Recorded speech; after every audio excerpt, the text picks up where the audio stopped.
Ruhiy holat. Qisqa hikoya. Bir danishmand safar ustida o'zini ancha yoqtirib ketmaydigan bir kishiga yo'liqibdi.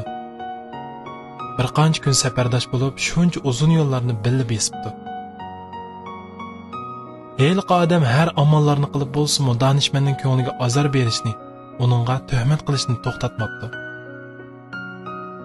Danishmand eng oxirida heyliq odamdan: "Agar birov sizga sovg'at bersa, siz uni rad qilsangiz, undaqda bu sovg'at kimga taalluq bo'ladi?" deb so'rabdi. "Aslidagi egasiga tava bo'lmamdi" deb javob beribdi heyliq odam.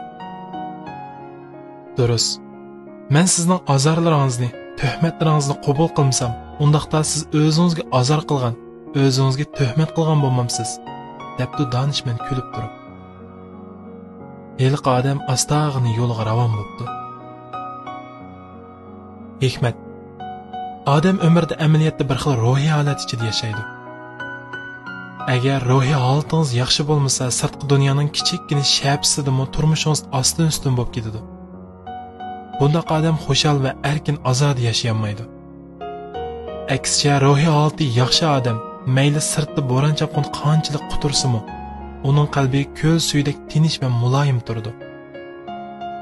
Boshqalarning nimalarini deb, nimalarni qilishdan qat'iy nazar o'zining ishini yaxshi qilib, o'z orzu qilgandek turmushga erishish uchun tirishadi. Turmush sizga tavadir.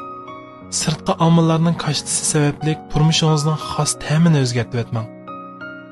Yaxshi ruhiy holatni saqlashga har vaqt diqqat qiling.